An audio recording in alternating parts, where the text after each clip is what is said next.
Mi oedd y dresal yn fanna. Hen dresal. Dwi'n ni'n pam dwi'n deud hynny chwaith oherwydd mae bob dresal go iawn yn hen. Dau beth yn y marn i oedd yn hanfodol sylfaenol i ddirnad Cymreicdod erioed, dresal a'r medr i arfer y treigliad trwyno.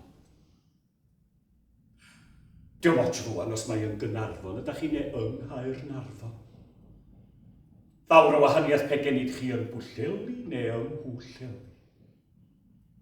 Oherwydd, fethodd y treigliad trwynol ag achub neu erioed. Mwy nag oedd na achubiaeth mewn dresal. Mi oedd y dresal yn fanna. I nain fy nhad, fy hen nain nina felly. Mi oedd hi medru Ffrench, fy hen nain fy nhad. A'r platia ar y dresal. Ond yn ei dreu willow pattern. Ond mae siŵr bod na enw ar yr rheini hefyd. Y platia oedd ar dresal fy hen nain fy nhad, ond na fedra'r enw hwnnw ar y platia ar rheini. Fydd fod mor gyfareddol a willow pattern. Dwi'n meddwl soedd willow pattern yn gyfareddol chwaith. Ond mae'n teimlo felly rwan. Neu am y mod i am iddo fo deimlo felly rwan. Oherwydd y pelltar tu fewn i amser. A'r hun y pethau sydd allan o'n gyrraedd i erbyn hyn. Yn presennol doedd nhw fawr o bitha. Yn absennol, ma' nhw'n bopeth.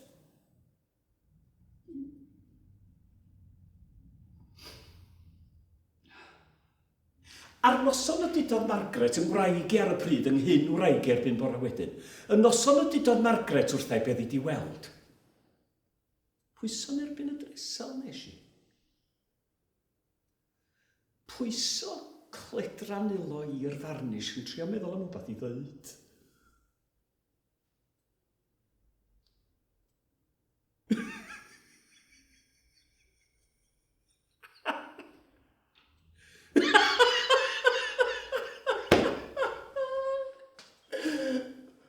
Drach yn ôl yna fo fama rwan, yn uffernol o ddigri.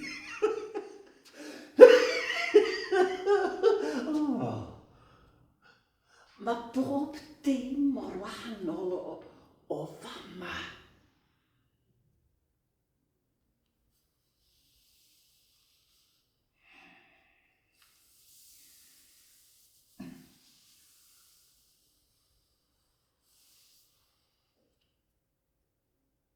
Ar ganol y dresal, Pride o Ples, chydal yn had, yr oedd y llew. Llew dresal nain fel bydda'n had yr alw fo. At y llew y byddwn ni'n mynd i ddeud fy holl gyfrinacha. Mod i wedi gwneud rhywbeth efo fi'n hun yn hwyr yn os yn gwely oherwydd i'r hogiau eraill yn yr ysgol ymrhyfocio nad o'n i'n gwybod di byd. A fi'n meddwl ar ôl i'r peth ddigwydd mod i'n marw. A rhithre lawr grisia, a chydi o'n dyn yng ngwynder gwyn llew dresal nain. A deitha fo be o'n i di wneud. A mod i'n meddwl bod i'n marw pan ddigwyddodd y peth yn ymwelu gyna. Ac oerni'r tsena'n gysur ar y mochi. Ac yn dampio'r cwylydd.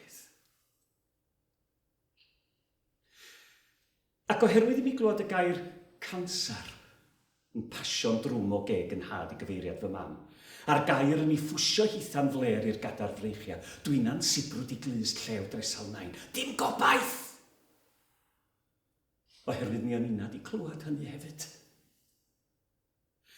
A'n had yn deithau pan welodd o fi'n cydiad yn y llew oherwydd mi o'n inad eisiau cysur hefyd mae rai. Watcha diwch yno! Ne fydd yn deilchio me werth ffortiwn! A fi a llew yn sbio nôl ar yn had oedd yn deilchio'n ei hun erbyn hynny oherwydd y cansar.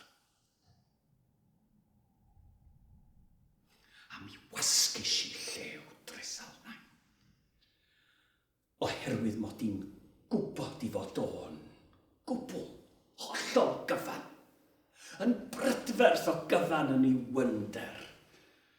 Ac yn gwneud I mi deimlo'n saff. Ac y byddaf o, beth bynnag arall ddigwydda'n aros yn gyfan ac yn saff am byth. Oherwydd mae hogia bach 7 oed yn gwybod bethau fel yna. A phawb sy'n hun efo'n hollol wrong.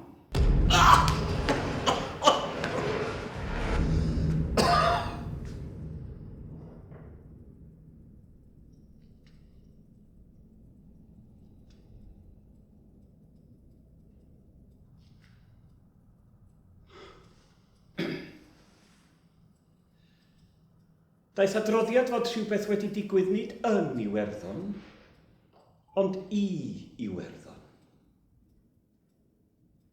A chanad ydy'r Saeson yn cymryd fawr o sylw o Iwerddon. Dim ond pan fo'r Gwyddil yn gwneud niwsans ohonynt ei hunain, nid oedd dim byd ar y newyddion Saesneg y pnawn hwnnw. Ond mi roedd yn adroddiad ar radio Cymru. Soniwyd os cofiau'n iawn am Don y Go. Neu o leia fe ddechreuodd y newyddiad urwraig ar radio Cymru geisio manylu. Cyn i'r hyn a feddyliodd pawb ar y pryd oedd y nam ar y cyflenwad trydan digwydd. Noson honno, daeth yr eira. Ond nid oedd eira mis Gorffennaf yn beth dieth yr erbyn hynny. Hafau Rhagfyrio nawr. Gaea Gorffennaf Awst. Felly nid oedd neb yn rhyfeddu. Tebyg I eira oedd o. O fewn oriau, fe amddangosodd y pythelli ar wynebau a'r dwylo. Cyn diwedd yr wythnos, fe beidiodd y llywodraethau a datgelu nifer y marwolaethau. Yr oedd y claddedigaethau yn digwydd yn neud y llai'r hen chwareli yn y gogledd.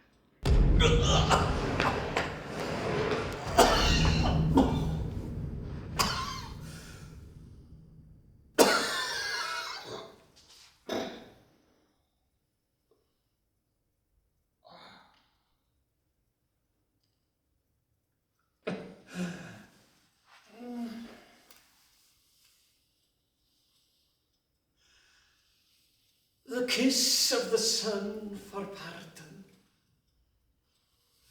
The songs of the birds for mirth. One is nearer God's heart in the garden than anywhere else on earth.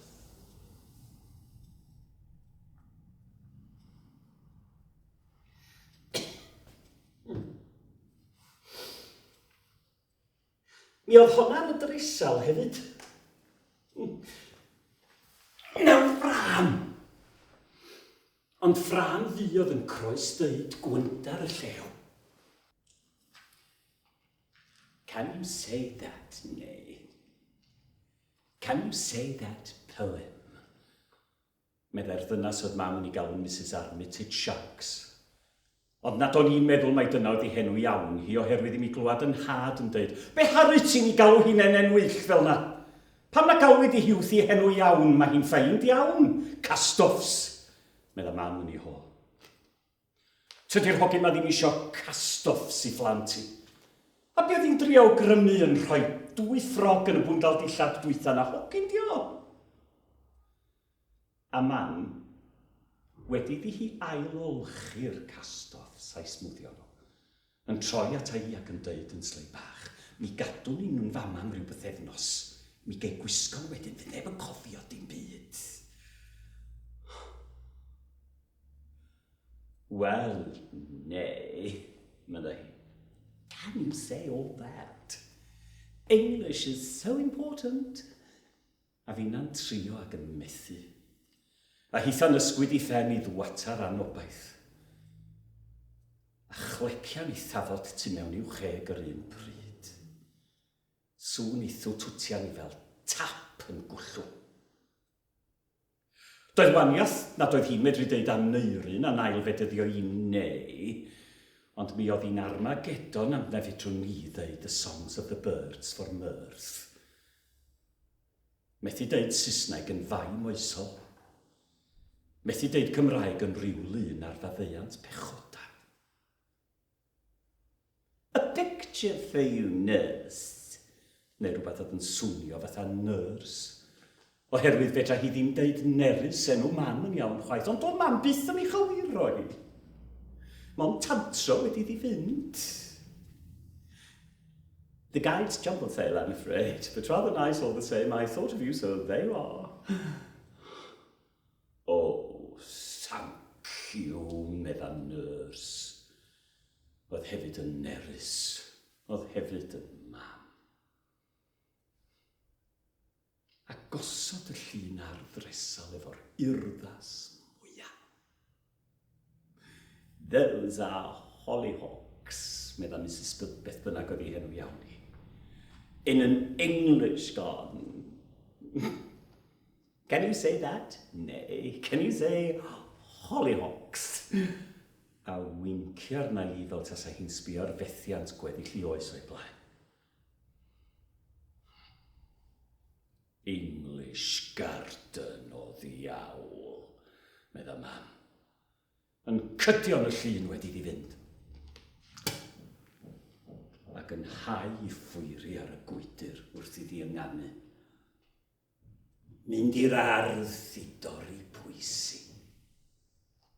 Pasio'r lafant, pasio'r lili, pasio'r pinks a rhosys cochion, torri llwythio ddanadl poethio.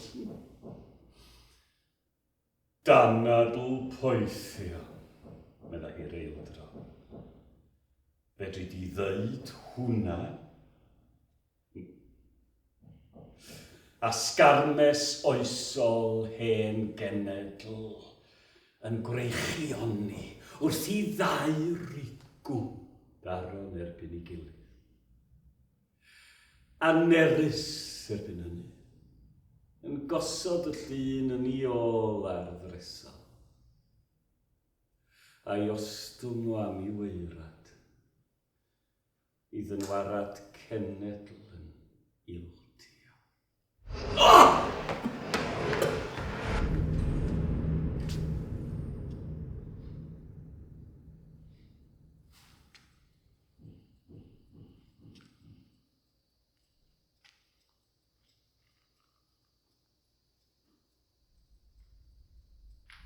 Beth daeth yn gyntaf? Y pothelli? Yn targwynt? Ni fedra fod yn siŵr erbyn hyn o drefn y digwyddiadau. Ond gan nad oes yna drefn ar ôl bellach, ni di'n gwneud fawr o waniaeth. I beth fyddai rhywun angen gwybod trefn y digwyddiadau pan mae llanast oedd canlyniad bob un o'r digwyddiadau hynny. Ac mae dyna ydy'r diffiniad o lanast. Diffyg trefn. Clytwaith yn lle cyfanwaith. Mi ddudodd na rywun fod y goleudi a'r enlli wedi diflannu'n llwyr. O fewn eiliadau, meddan nhw. Mae'n siŵr, dywedwyd, I fod o'n iawn I bethau fel hyn ddigwydd yn yr Arctic, ond yna bardaron. Ond erbyn y pnawn, doedd yna ddim abardaron ar ôl. Oherwydd, yn cuddiad tu ôl i'r gwynt fel hen ewach, fel byddan ni'n deud pan yn blant, roedd y don. Erbyn y gyda'r nos, roedd pen llun I gyd wedi mynd. Dywedwyd fod yna rywfaint bach o garn fadryn i'w gweld o hyd, fel peta hi'n dynwarad mynydd enlli a fi mynydd enlli. Nad oedd yn ddigon ychal I bara.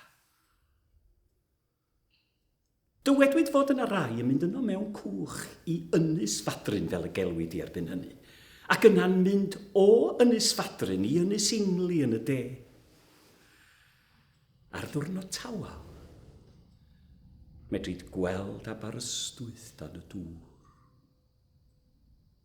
Oedd hynny'n wir, fwy a wir. Erbyn hynny, ar chwedlau a chredoau yr oedd pawb yn byw. A ffeithiau wedi mynd yn bethau hyblyg iawn. Efallai fod yna grocodilod yn Afon Menai. Ond nad oedd yna Afon Menai am nad oedd yna Sir Fôn. Ond falla fod hynny wedi wneud hi'n haws i gredu fod yna blaw i berod Gwen Wynllyd yn ymlusgo misg y chwyn a rwbel ar hyd hen strydoedd Bangor Ucha. A bod yna greaduriaid na sgwelwyd erioed mwy tebyg, ond mewn cyfrolau blaenorol ar baliantoleg wedi ei deffro o grombil chwaral di Norwig. Roedd gwybodaeth wedi mynd yn beth prin. A thystiolaeth bendant yn rhywbeth i'w aman bendant. Ond roedd yna sicrwydd a amrepil tylluanod mwy maint na'r arfer a oedd wedi coloneiddio Bethesda. Roedd aberthu rheolaidd yn digwydd yn y felin heli, Llanddeuniolen a Phentyr. Roedd yna joc yn gwneud i rowd. Be di enw prif ddinas Lloegr? Dŵr oedd yr ateb.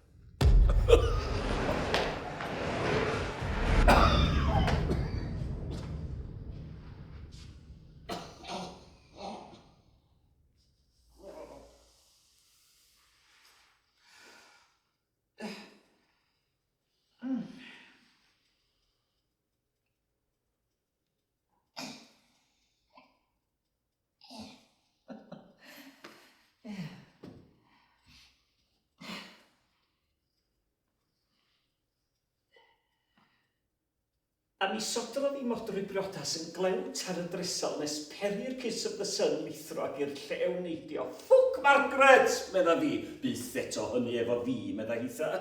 A mi afylodd yn llew. A mi sylweddoli Sheila.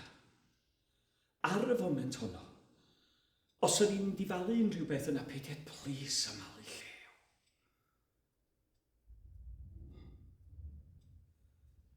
A Julius Caesar yn y bai.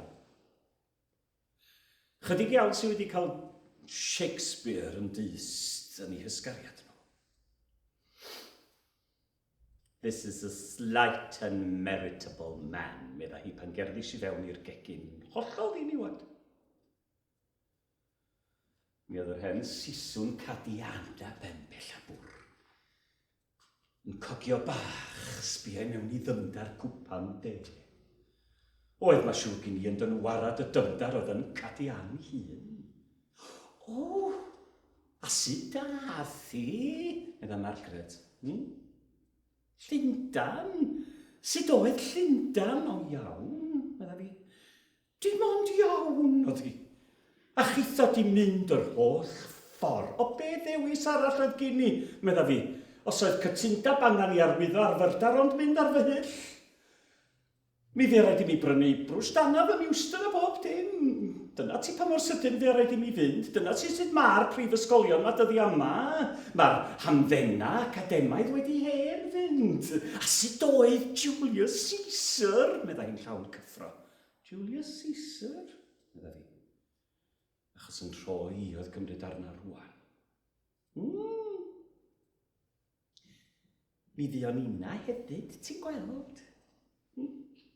Fi a Cadian yn do Cadian. Yn y darllediad byw o Bontio. A mi welson ni Brutus a Cassius a Portia a Mark Antony a chdi, cofio. A'r hen hwran o Bryn Refal sy'n gweithio dan chdi mewn mwy nag un ystyr, mae rhaid.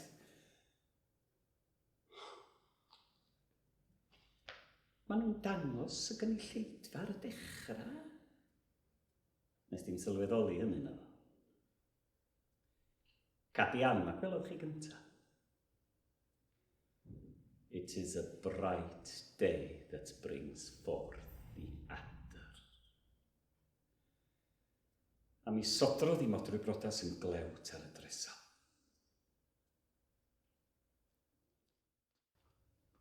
I am a bachelor, medda fi. Yn medru dyfynu gystalaeth, ond yn dista bach i fy hun. Ac yn teimlo ryw ryddhad mewnol pan sylweddoli siamodi ar foment cael fy nal yn dechrau am gyffred y bywyd newydd modd ymlaen. A ryw ieunctid newydd yn gymryd meddiant ohonai. Yr ieunctid hwnnw sydd yn perthyn i bob dyn canol oed a'i wallt o'n britho ac yn teneuo. Ffwc Margaret, medda fi reildro, mwyn dynwarad angrediniaeth.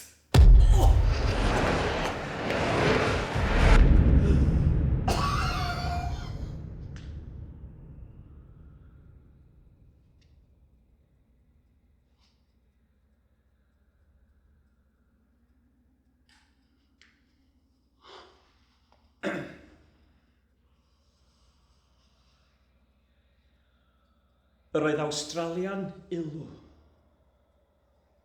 Coedwigoedd Borneo, fforest yr Amazon i gyd yn wenfflam. Tanau'n rhefru o St Petersburg i Vienna. Golosg oedd Glasgow. Abertawe ffla. Buan y clywyd fod coed y brenin yn goel certh. A bod tanau di-reol ar y llechweddau a'r copaon yn Eryri. Tua'r adeg yma mae'n debyg, y dechreuwyd o'r diwedd chwilio am esboniadau. Ar y dechrau, yr esboniad gorau oedd seren wyb anferth yn taro'r ddaear yn Iemen. Disodwyd hynny gan esboniad mwy tebygol, sef 2 fynydd llosg yn ffrwydro'r un pryd, ond na wyddai neb yn iawn ym mhle. Ond fod y llwch a'r slecs a'r mwg yn chwrlio hyd wyntoedd y byd yn wir yn creu y gwyntoedd hynny, gwyntoedd a oedd yn gyrru'r fflamau drwy'r byd ben baladr. Yr oedd hyn i gyd yn swnio'n ddilys. Hyd nes i dystiolaeth uwch gyrraedd yr oedd llygaid dystio. Fod 6 llong ofod wedi glanio un os fawrth am hymlumo. Ond roedd rhywun wedi rhagweld hyn eisoes, pan agorwyd bol ewig, ac ei rymasgaroedd syrthio yn annisgwyl ac yn hollol groes i'r arfer i'w law asw. Ac yno, yn y gwaed a'r llysnafedd, yr oedd maen onyx bychan. Yr oedd yr arwyddion i gyd yno. Ond fod yr rhai a ddylai wybod yn well yn gyndyn o'i derbyn, y cyndynrwydd hwn arweiniodd at hyn i gyd. I wneud pethau'n waith, roedd silffoedd pipcon wag. Ni welwyd argyfwng creision, pot nŵdl a phupur cyffelib i hwn. Ond yn y diwedd, nid oedd un o'r esboniadau hyn yn gwneud y tro. Yr oedd yn rhaid cael rhywun, neu rywrai, i'w beio. Ac yn fwy felly pan ddaeth yn niw. O!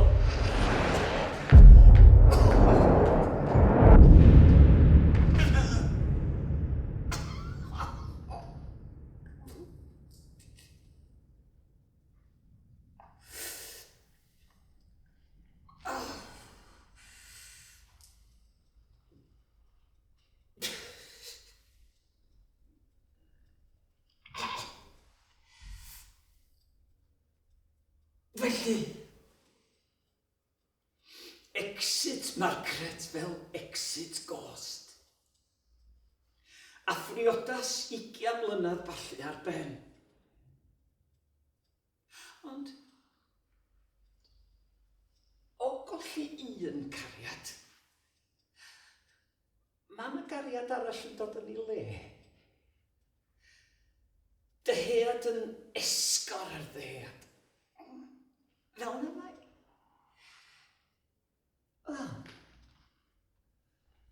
Falla mai hefo Julius Caesar y dechreuodd o. Na. Na, nid dechrau. A'n gydio.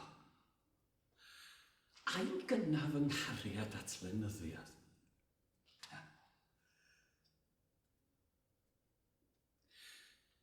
Mi agoris i'r cwpwr chwith yn y dresal. Ac yno, yn y cefn, mi wyddwn byddan nhw.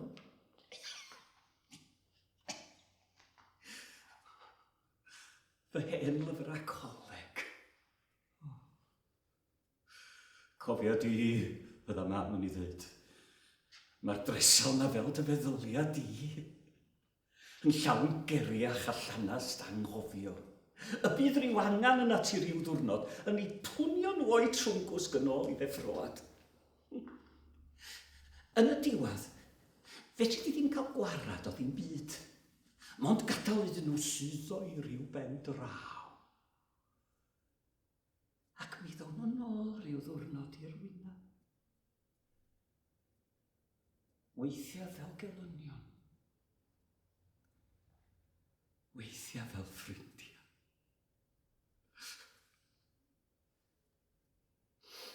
Ac o ben draw y cwpwr, mi dynis allan gyfeillgarwch geiriau. A dyma fi'n dechrau darllen i mi fy hun. Yr oedd yr awyr yn frith ohonynt. Ugeiniau, cannoedd, miloedd, miliynau ohonynt.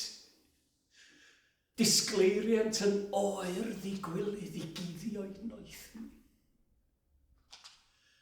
Yno roeddynt bob nos gyda'i hamynedd rhyfedd. Mor ofnadwy o drefnus, yr un adeg yn yr un lle.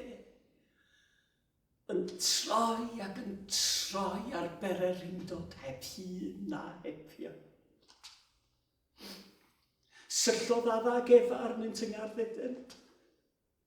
Holodd Cain i hynt a charodd Abel i gloeder pur.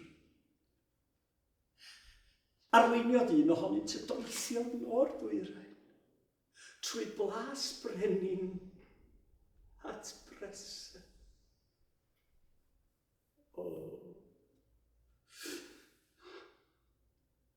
Ar hap y dewisis i'r llyfr a blith y llyfrau eraill. Ar hap y dewisis i beidd allan hefyd. Y dudalen gyntaf fel mae'n digwydd, ond gallasai fod yn hawdd bod wedi bod y bymthegfad. Ar un wedd, doedd yna ddim dewis o gwbl. Ond eto, yn y darllen, ryw deimlad mae rhain oedd y geiriau iawn y tu hwnt i hap a dewis fel ei gilydd. Rhywbeth llawer is. Fel petai iaith ac angan yn cyfarfod a'i gilydd ar yr amser iawn. A bod y geiriau fel eiddew ar wal yn dal cerrig emosiwn a meini teimlad at ei gilydd i greu patrwm digon da derbyniol, ond yn bwysicach fydd yn creu rhyw ddedwyddwch yn y galon sydd yn hydreiddio ni'n galluogi ni gario mlaen. Ac mae dyna yw llenyddiaeth a dda angen i amdani. Sef fod llif geiriau penodol a cherrynt teimladau neilltuol yn aberu hefo'i gilydd mewn bai o osteg a phrydferthwch.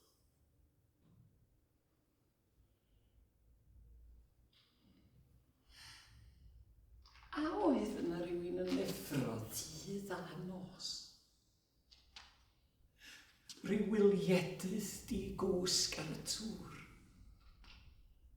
Yn lliwio sermen.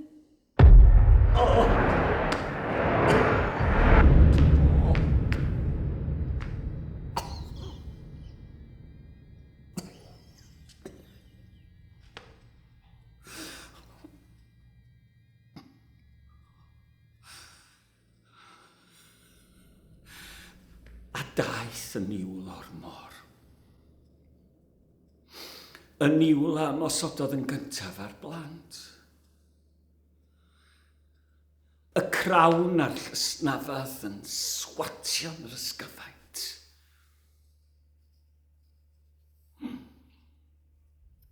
Yn sgil hyn yr ymddangosodd y gair drygioni. Ac wrth ei gwt yr ymadrodd yr un drwg. Yr oedd pobl ddrwg o'n cwmpas, llaweroedd ohonynt. Y farn oedd hyn i gyd, a chosb. Rhaid felly oedd dod o hyd o rywun i'w cosbi. A daeth i'r amlwg garfan a elwyd yr hen beth yna. Carfan y darganfyddwyd fod iddi ddwy ran. Yr hen bethan o'r ochr draw a yr hen bethan o fancw. Ond nid oedd hi'n gwbl amlwg pwy oedd yr hen bethan yna. Na sut y gellid gwahaniaethu'n gywir rhwng yr ochr draw a fancw. Felly roedd pawb dan amheuaeth. Ond medra'i rhai wahaniaethu. Yr oedd elid. Yr oedd y wybodaeth ganddynt. Ambell waith, fe welid rhai o bobl y wybodaeth ar y stryd. Ferau pawb arall wrth iddo fynd heibio. Y ffordd orau o liniaru y rofn y medrau pobl o wybodaeth ei enyn ynoch oedd trwy gytunw a hwy. A chisio darbwyllo eich hunan man hwyd yn iawn, oherwydd ganddyn twy yr oedd y peth hanfodol hwnnw. Awdurdod. Yr oedd ei hiwnifom hefyd yn uniw deisyfu. Ac amball bisin yn ei blith.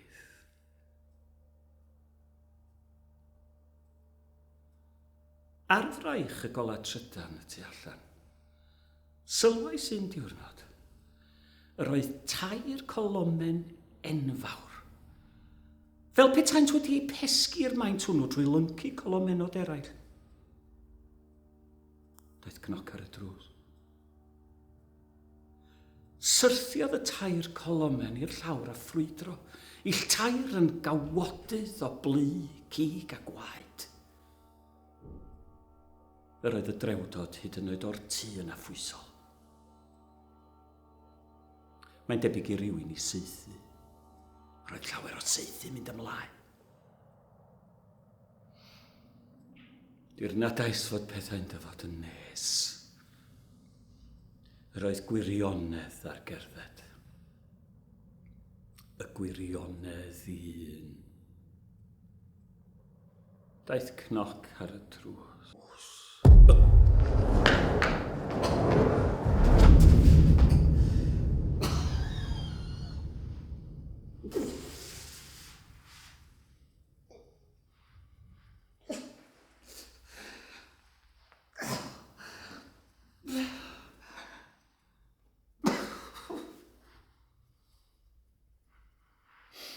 Yr oeddwn i eisoes wedi penderfynu peintio dresal yn wyn. Hynny oedd y cyfarwyddyd swyddogol, gwenu popeth. Hynny'n unig fyddai'n ni'n cadw ddiogel o'n un ymlaen. Mewn gwynder yr oedd ein achubiaeth. Ond yr oeddwn i eisoes wedi penderfynu peintio dresal yn wyn cyn hyn i gyd. Oherwydd, a hwn oedd y cwestiwn tyngedfennol. Pa mor wyn oeddwn ni mewn gwirionedd A oedd fy egwyddorion unwyn, fy meddyliau unwyn, fy naliadau unwyn, fy ngredoau unwyn, oherwydd yng nghefn y llyfryn bychan yr oedd pawb wedi ei dderbyn yn rhad ac am ddim ac gwbl fi gost. Nid oedd rhaid talu dim amdano. Yr oedd siart y 10 gradd o wynder. Y norm, y lle naturiol i fod, oedd gradd 5. Y lle canol. Petawn ni'n frwnt onest, mi roedd o'n radd 6 i mi fy hun.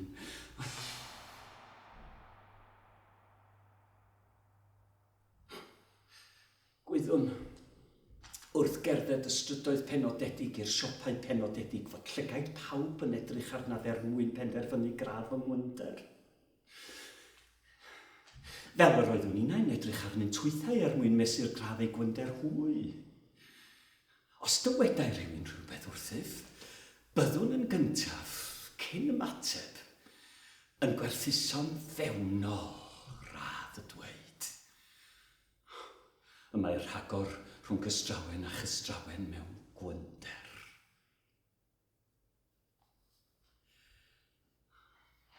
Y rhifau peryglus oedd 1 a 2 a 9 a 10. Cyfrifid 1 a 2 yn norm naturiol, ac felly bod rhywun wedi camddefnyddio'r cemegau y medru di prynu ar y farchnad gydd.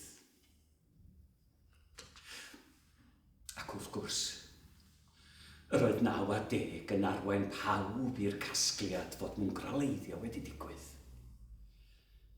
a bod 40 wedi lastwreiddio a'i golli.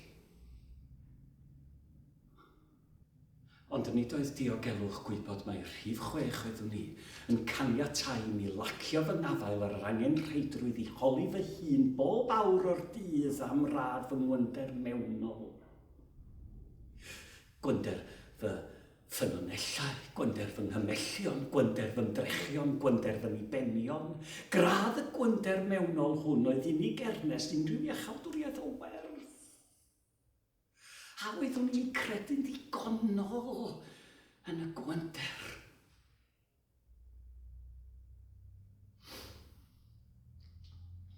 A'r siart yn fy llaw, yr oeddwn yn peintio'r dresal. Hebos, gwynder gradd 5 oedd ar flaen y brwsh paent. Plesiodd hyn fi'n fawr. Daeth cnoc ar y drws.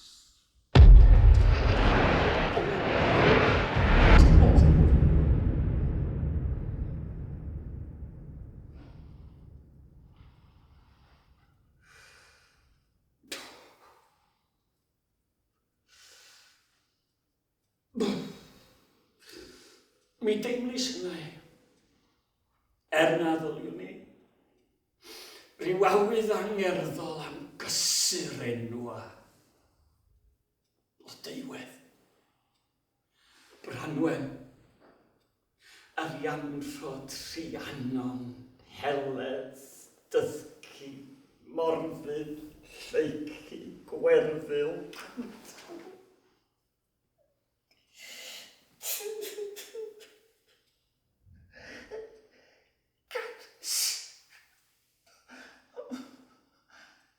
Peter enwain air am rhisiadwy yng nghyfnewidfa chwit chwat teimlad. Yn leoliadau o ddedwyddwch yn mynd ar dod.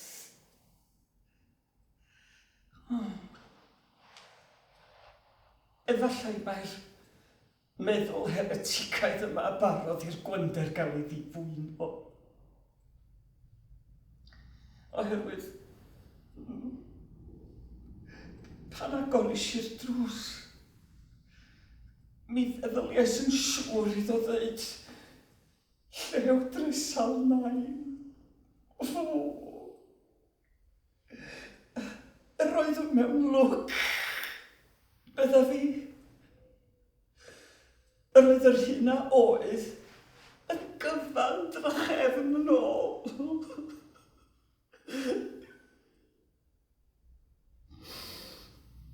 Ond lle ddistaw fain ddudodd o. Yr oedd fy ngwynder, meddai, yn hollol ffals. Dangosodd y siart i mi.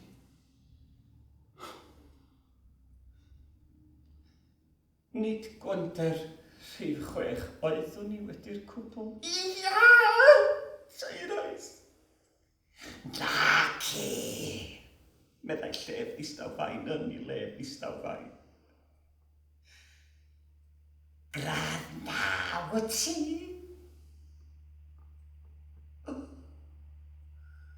Yr oeddwn wedi twyllo fy hun ag eraill.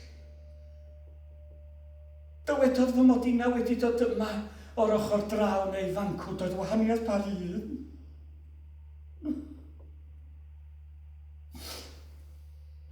Gwelodd drwy'r drws agored fy mod yn peintio'r dresal. Byddai'n defnyddio hyn fel tystiolaeth yn ferbyn. Yr oeddwn yn euog o wyn galchu. Arna i oedd y bai. Fi oedd y gyfrifol. Oherwydd hynny, does yna ddim dewis ar ôl. Doedd yna ddim dewis o gwbl. Yr oeddwn i'n hebrwng. Na, does dim angen i mi bacio dim byd. Wedi'r cwbl, yn oes y deithim, yn oes y dychwelu dywedodd.